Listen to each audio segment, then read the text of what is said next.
This has been an AWS love fest. We've heaped so much praise on them. It's like they've done everything right. It's amazing. There's one thing they missed. Ben, do you want to tell us about it? Data warehouses. How is Snowflake its own $50 billion company? Unbelievable. It stores data in AWS and other public clouds, and it is its own $50 billion company. And what Amazon would tell you is we have Redshift, and it's one of the fastest growing Amazon services ever, and it's doing really well. But you know, the databases team at Amazon, that whole org has to be very, very unhappy that Snowflake managed to, run the gauntlet on the data warehouse market.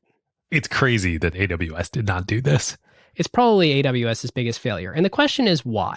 And I think there's a few areas. One is just big company stuff.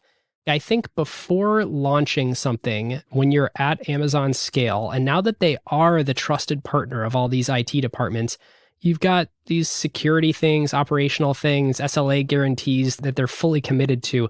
And I think it hamstrings your ability to really streamline a product, be opinionated, and get something to market that's both fast and intuitive and built for the user.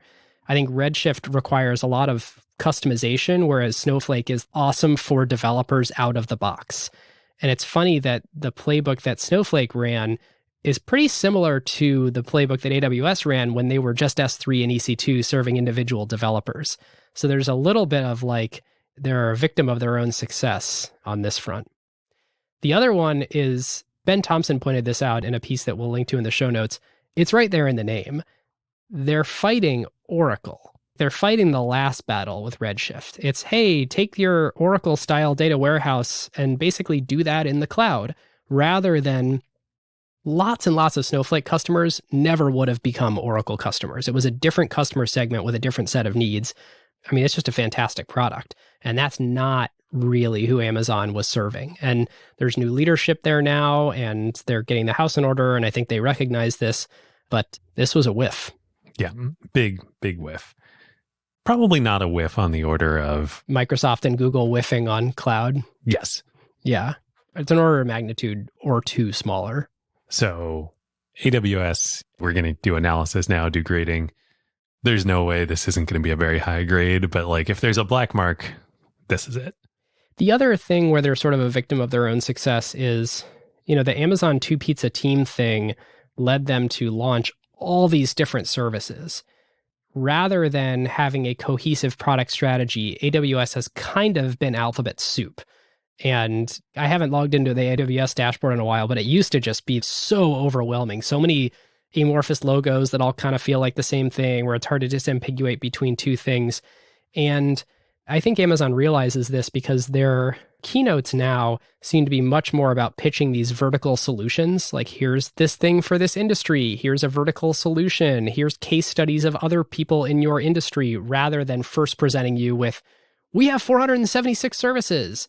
And I think that in the keynotes, they've also really dialed back on what used to be the drumbeat of the keynote, which is, we launched what we consider to be 74 significant features this year, and we're excited to tell you all about them. I think that won for a long time, and now it's created so much confusion for customers that that's actually like the bull case for a Google, who is sort of a newer entrant who's coming in with a more cohesive product strategy and can help customers really understand what they should be doing, rather than being like, hey, there's no guardrails, good luck. And AWS keeps launching even more new services now to provide those guardrails and say, well, if you use whatever manager, then you can't get yourself into too much trouble. And it's like, oh, cool, a 13th standards body. They definitely have a little bit of that cleanup effort going on now. But hey, they got market leadership and they make far more revenue and far more operating income than anyone else. So it's hard to argue with. Who got the truth? Is it you? Is it you? Is it you? Sit me down, say it straight. Another story on the way. Who got the truth? Who got the truth now?